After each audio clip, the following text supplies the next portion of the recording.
हम डिस्कम्फर्ट में तब आते हैं जब हम कुछ ऐसी चीज़ में पार्टिसिपेट करते हैं जिसमें हम फेमिलियर ना हो, जिसके बारे में हमें पता नहीं हो। वो करते वक्त हमें एंग्जाइटी फील होती है, हमें डर लगता है और कहीं ना कहीं हमें ऐसा डाउट भी, सेल्फ डाउट भी हमें आता है कि क्या मैं ये चीज़ कर सकता हूँ वाकई में। ऑथर ब्रियाना विस्ट अपनी book 101 essays that can change the way you think, इस बुक में कहते हैं इसी तरीके से कुछ लेस डिजायरेबल ऐसे फीलिंग्स है जो एक साइन हो सकते हैं कि आप जो कर रहे हैं वो सही पाथ पर जा रहे हैं, आप जो कर रहे हैं वो सही है। ऐसा नहीं होता कि हर बार वो जो लेस देन डिजायरेबल फीलिंग्स है वो सही ही हो, लेकिन मोस्ट ऑफ द टाइम वो सही पाथ पर आप जा रहे हैं इसका साइन होते हैं, ऐसा उनका कहना है। तो लेस देन डिजायरेबल या फिर डिस्कम्फर्ट जो फीलिंग्स हैं उनके बारे में बात करेंगे। So let's begin.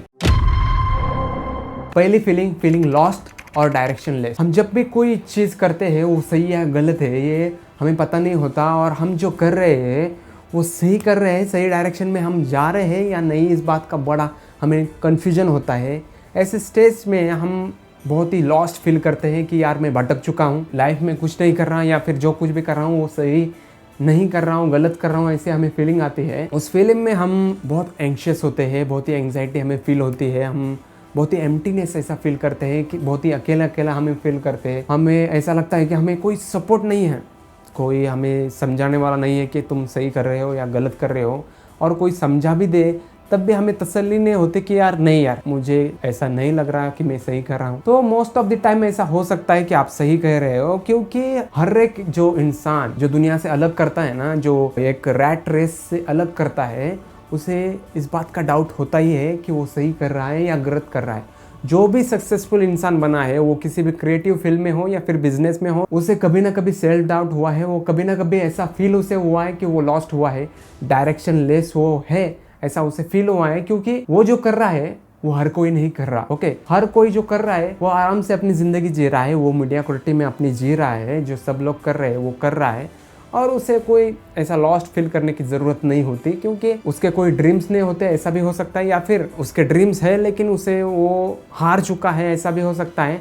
लेकिन जो नहीं हार रहा है, जो कोशिश कर रहा है ना, और जिसे तसल्ली देने के लिए या फिर जिसे कोई मोटिवेशन देने के लिए पिछले कोई उसके पीछे नहीं है, तो उसे कहीं ना कहीं एक एंग्जाइटी होती है, वो डायरेक्शन लेस फील करता है, वो लॉस्ट फील करता है। सेकंड फीलिंग है लेफ्ट ब्रेन या फिर फॉगीनेस। फॉगीनेस तो बहुत ही बढ़ता है, हम क्या कर रहे हैं हमें समझ में नहीं आता, या फिर सोशल मीडिया की वजह से वो और भी ज़्यादा बढ़ता है। लेकिन छोटी छोटी चीज़ें भी हम ऑर्गेनाइज नहीं करते, भूल जाते हैं। छोटी छोटी चीज़ें हम लेना भूल जाते हैं, कहीं जाना हो तो वो भूल जाते हैं, कुछ अगर साथ में लेना हो जो इम्पोर्टेंट हो वो भी हम भूल जाते हैं, क्योंकि हमारे दिमाग में कुछ और चल रहा होता है, और उसी के थॉट में हम वो चीज़ भूल जाते हैं जो लेस इम्पोर्टेंट है। हमें ऐसा लगता है कि मैं बहुत ही भूलता जा रहा हूँ, मेरी मेमोरी बहुत कमज़ोर हो चुकी है, ऐसे फीलिंग हमें आती है। फोकसिंग करना हमारा छूट जाता है, छोटी छोटी चीज़ों पर फोकस करना हमें नहीं आता, या फिर छोटी छोटी चीज़ें हमें याद नहीं रहती। कॉन्सेंट्रेशन लेवल हमारा किसी अनइम्पॉर्टेंट जो भी आपके दिमाग में है आपका गोल, उससे लेकर किसी और चीज़ में फोकस करना आपको बहुत ही मुश्किल लगने लगता है। थर्ड तरीके की फीलिंग वो होती है कि हम रैंडम इन्फ्लेक्सेस हम में आते हैं, अचानक से हम सैड होने लगते हैं, अचानक से हम एंग्री भी हो जाते हैं, छोटी छोटी चीज़ पर हमें गुस्सा आने लगता है, इरिटेट होने लगते हैं। वो साइन है कि आपका फोकस किसी और जगह पर है, वहाँ पर वो ज़्यादा फोकस होने के कारण हम यहाँ पर इरिटेट फील करते हैं। जिस चीज़ पर गुस्सा करना इंपॉर्टेंट नहीं होता है, या फिर जो चीज़ ज़्यादा इंपॉर्टेंस देनी भी नहीं होती, उन चीज़ को हम इरिटेट हो जाते हैं, एंगर फील करते हैं। इस बात का गुस्सा आता है कि यार मुझे इस चीज़ पर कंसंट्रेट करना है, बीच में ये क्या आ रहा है। ऐसे सडन हमारा जो मूड है वो चेंज हो जाता है, हम सडनली ऐसा बिहेव करने लगते हैं कि मैं बहुत ही एंग्री पर्सन हूँ, जैसे कि मुझे बहुत ही हाई टेम्पर है, वो इंस्टेंट टेम्पर है, ऐसा हमें लगने लगता है, सामने वाले को लगने लगता है। लेकिन एक्चुअल में वैसा नहीं होते हम, वो कुछ तो एक पीरियड होता है जहाँ पर हमारे ज़िंदगी में चेंज आने लगता है, या फिर हमारी ज़िंदगी में एक इम्पॉर्टेंट चैप्टर होता है, वहाँ पर वो बहुत ही इरिटेशन बढ़ जाता है। जब वो चैप्टर ख़त्म हो जाता है, हम जो करना चाहते हैं उस मोमेंटम तक लग जाते हैं ना, उसके बाद बहुत ही अच्छी तरीके से हमारी ज़िंदगी हो जाती है। लेकिन जब तक वो मोमेंटम नहीं मिलता, हम उस इरिटेशन में होते हैं, और वो नॉर्मल है, और वो साइन होता है कि आप सही पाथ पर जा रहे हो। नंबर 4 फीलिंग ये है कि अनएक्सपेक्टेड स्लीपिंग पैटर्न। आपका स्लीपिंग पैटर्न जो है वो चेंज हो जाता है। कई कई बार आप बहुत ज़्यादा सोते हो, या फिर कई कई बार आपको नींद ही नहीं लगती, रात रात पर आप जगते हो। नहीं तो या फिर ऐसा होता है कि बीच में ही आप उठते हो, किसी बात के लिए सोचने लगते हो, किसी बात के लिए बहुत ही एंग्शियस फील करते हो और आपको उसके बाद नींद नहीं लगती। ऐसा होता है क्योंकि एक कुछ ना कुछ तो आपके दिमाग में चल रहा होता है। आपका जो कुछ भी गोल हो, या फिर जो कुछ भी आपने सोचा है करियर में करना हो, या फिर रिलेशनशिप के बारे में हो, कुछ भी हो, वो कुछ भी इंपॉर्टेंट चीज़ होती है, तो उसका डिसीजन लेने के लिए ना बहुत ही कॉन्शियस फील करते हो, बहुत ही आप टेंस में होते हो, और इसी टेंशन की वजह से कभी कभी आपका स्लीपिंग पैटर्न डिस्टर्ब हो जाता है, आपको नींद नहीं लगती, या फिर कभी कभी बहुत ज़्यादा नींद लगती है, बहुत ही लेजी फील करते हो आप। ये सब कुछ होता है। 5th नंबर की साइन ये है कि एक लाइफ चेंजिंग इवेंट आपका होने वाला है या फिर हो चुका है। वो कुछ भी हो, आपका किसी और जगह पर ट्रांसफ़र होना, आपका मूव होना, या फिर आपका डिवोर्स होना, या फिर किसी रिलेशनशिप में आना, या फिर मैरिज होना, ये सारी जो लाइफ चेंजिंग इवेंट होती है वो कहीं ना कहीं आपके सिक्स सेंस को हिट करती है, और आपको ये फीलिंग आने लगती है कि आप सही डायरेक्शन में जा रहे हो। लेकिन वो कॉन्फिडेंस नहीं होता, लेकिन वो साइन होता है आप सही डायरेक्शन में जा रहे हो। आप जो कुछ भी एक टॉक्सिक रिलेशनशिप है उसे एंड करना चाहते हो, तो आपको साइन आता है कि हाँ मुझे एंड करना चाहिए। या फिर आप मैरिज कर रहे हो, उस पर्सन के साथ आप रह रहे हो, तो वो समझ में आता है कि इस पर्सन के साथ मैं रह सकता हूँ, जैसे मुझे चाहिए थी वैसी वो लड़की है, ये ज़िंदगी भर मैं इसके साथ रह सकता हूँ। या फिर करियर में बहुत बड़ा आप डिसीजन लेते हो, कहीं और मूव करते हो, अपनी कंपनी को स्विच करते हो। ऐसे लाइफ चेंजिंग इवेंट होने के टाइम पर जो सिक्स सेंस है आपका, वो कहीं ना कहीं आपको हिट करता है और बताता है कि भाई तू सही पाथ पर जा रहा है, और बस आपको उसको बिलीव करना ज़रूरी है। नंबर 6 की फीलिंग ये है कि आप बस अकेला रहना चाहते हो। Having intense feeling of being alone.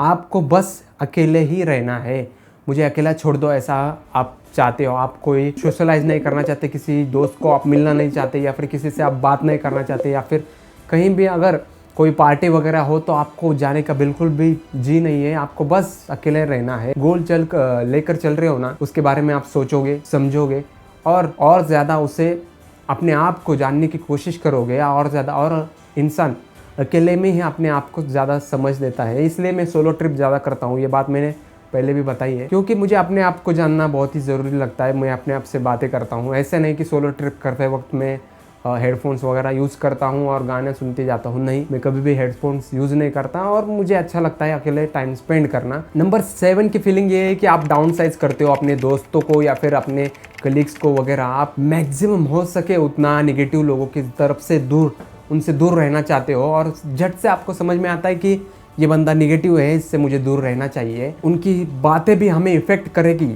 थोड़ी छोटी सी बातें भी हमें इफ़ेक्ट करेंगे, ये बात हमें समझ में आती है। इसलिए उन्हें जितना दूर रह सके हम उनसे दूर रहने की कोशिश करते हैं। हमारे दोस्त कम होते जाते हैं क्योंकि हम अच्छी तरीके से समझ में लगते हैं कि हाँ ये ठीक है, अब तक मैं इग्नोर करता रहा, लेकिन अब मुझे समझ में आ रहा है धीरे धीरे कि ये इंसान अच्छा नहीं है, निगेटिव है, ये मुझ पर और मेरे मेंटल हेल्थ पर निगेटिव इम्पैक्ट डाल सकता है। ये सब कुछ हमें जब समझ में आता है ना, तब आप सही पाथ पर जा रहे हो, इतना समझ लो। बहुत ही सक्सेसफुल लोग हैं ना, उनका सर्कल इतना लिमिटेड होता है और इतना उनके वाइब अलग होती है ना, जो कुछ भी वो उनका लिमिटेड सर्कल हो, उनमें उनका वाइब इतना अच्छा होता है ना कि वो उन्हें और भी ज़्यादा प्रोत्साहित करता है आगे जाने के लिए।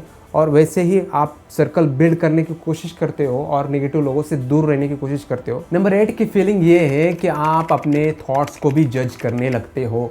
जब आप अपने थॉट्स को भी जज करने लगते हो, तब समझ लेना भाई कि आप सही पाथ पे जा रहे हो, क्योंकि हर बात जो थॉट्स आपको आएंगे वो अच्छे ही होंगे, ऐसा नहीं होता। आपको समझ में आता है कि मैं नेगेटिव थिंकिंग कर रहा हूँ, मैं ये गलत सोच रहा हूँ। कभी कभी हम गलत सोच लेते हैं, और एक बहुत ही अच्छी बुक है कि don't believe everything you think. उसमें बताया गया है कि जो कुछ भी हम सोचते हैं ना, हर बार वो सही नहीं होता, हर बार वो पॉजिटिव ही नहीं होता। हम झट से पहचान लेते हैं कि मैंने नेगेटिव थिंकिंग की है, ऐसा नहीं होगा, क्योंकि हमें पता चलता है कि हमारा थॉट है वो हम पर इम्पैक्ट डाल सकता है, हमारे एक्सपीरियंस को चेंज कर सकता है। तो क्रिएट होते हुए एक्सपीरियंस को चेंज करना हमारे हाथ में होता है, तो हम उस थॉट को भी चेंज करने लगते हैं, उस थॉट पॉजिटिव कैसे करें इसके बारे में सोचने लगते हैं, और तब जाकर जो निगेटिव थॉट है उसे किल करने की हम कोशिश करते हैं। 9 नंबर की फीलिंग ये है कि हमें ऐसा लगने लगता है कि हमारे ड्रीम्स जो है वो कोलैप्स हो रहे हैं। बहुत बार हमें डर लगने लगता है कि मैं जो कर रहा हूँ वो सही नहीं कर रहा हूँ, और मैं जो कर रहा हूँ वो नहीं टिकने वाला, या फिर भी मेरे जो भी ड्रीम है वो पूरे नहीं होने वाले। क्योंकि हम हो सकता है कि उस वक्त कंपेयर कर रहे हो किसी और से, और उसकी सक्सेस देखकर, उसका ग्रोथ देखकर हमें कहीं ना कहीं हम पर डाउट होता है, और हमें लगने लगता है कि मेरे ड्रीम्स जो है कोलैप्स होने लगते हैं। सेथ गोडिन की एक बुक है द डिप, बहुत ही एक्सेलेंट बुक मुझे लगी है, क्योंकि उसमें उस बंदे ने हमें समझाया है कि किस वक्त क्विट करना चाहिए और किस वक्त हमें होल्ड करना चाहिए। क्योंकि मैक्सिमम जो होता है ना, हमें सेल्फ डाउट डिप में ही आता है, और डिप में जब सेल्फ डाउट आता है तो मैक्सिमम लोग जो कुछ भी अपना गोल है उसे क्विट कर देते हैं। लेकिन वही जो पीक, वही जो पॉइंट होता है ना, उसी से आगे उनकी ग्रोथ होती है, लेकिन उसी पॉइंट पर वो क्विट कर देते हैं। तो इसी बात को बहुत बेहतरीन तरीके से द डिप इस बुक में सेथ गोडिन ने बताया है। नंबर 10 की फीलिंग ये है कि you are unsure who you really are. आप कौन हो इस पर आप अनश्योर होते हो, आपको पता नहीं होता।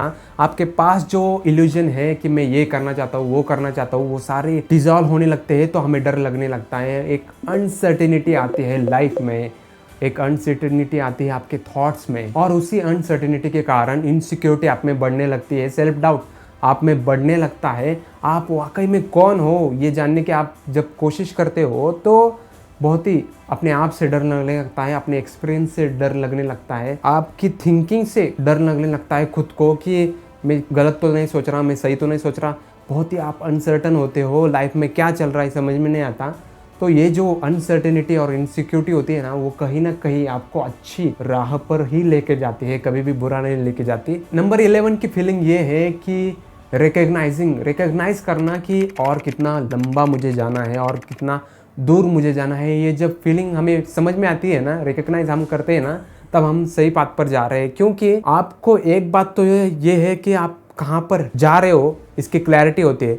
इसकी क्लैरिटी जब होगी तभी आपको समझ में आएगा कि मुझे कितना दूर अभी जाना है। फॉर एग्जाम्पल मेरी अगर बात की जाए, और मेरा अगर समझ लो गोल है 1 लाख सब्सक्राइबर का, तो मुझे क्लैरिटी है कि 1 लाख सब्सक्राइबर मुझे चाहिए। लेकिन जब मैं मेरे सब्सक्राइबर देखता हूँ तो तब मुझे फीलिंग आने लगती है कि यार अभी बहुत दूर जाना है, यार अभी 500-600 भी नहीं हुए ठीक से।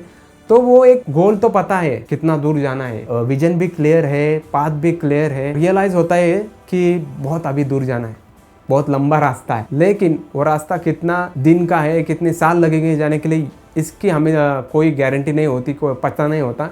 लेकिन एक क्लैरिटी ये होती है कि हम कहाँ जा रहे हैं, इतना तो हमें पता होता है। इसका मतलब ये होता है कि फाइनली आपको पता चलता है कि who you really are and where you want to be. Number 12 की फीलिंग ये है कि realising you are the only person responsible for your happiness and your life. और जब आपको पता चलता है ना कि मैं जो कुछ भी डिसीजन लूँगा उसी के ऊपर होगा कि मेरी लाइफ कैसी होगी और मेरे ज़िंदगी में हैप्पीनेस होगा या नहीं। जब इसकी रिस्पॉन्सिबिलिटी पूरी तरीके से आप लेते हो ना, तब बहुत ही हैप्पी पर्सन आप बनते हो। और मैं बहुत जल्दी ये समझने लगा हूँ कि जो कुछ भी मैं करूँगा ना, आगे जितनी भी मेरी लाइफ है, उतनी लाइफ में जो कुछ भी मैं करूँगा, जो कुछ भी मैं डिसीजन लूँगा ना, वो टोटली मेरा होगा। वो बुरा डिसीजन होगा फिर भी उसे टोटली मैं अपने आप को ब्लेम करूँगा, वो अच्छा होगा फिर भी उसका पूरा क्रेडिट मैं लूँगा क्योंकि मैंने किया है। जब आप पूरे तरीके से अपने डिसीजन का रिस्पॉन्सिबिलिटी लेते हो ना, तो एक तरीके की खुद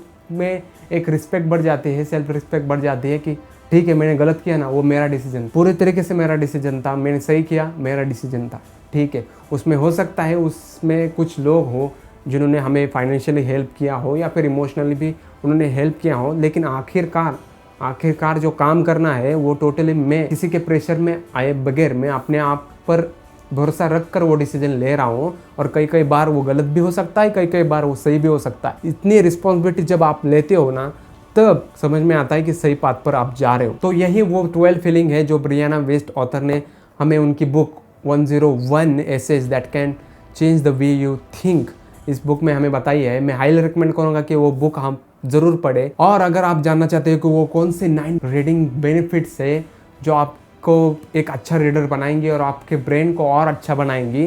तो इस वीडियो को ज़रूर देखना। इस वीडियो में मैंने उसके बारे में डिटेल में बात की है। Thank you so much for watching this video. Bye for now.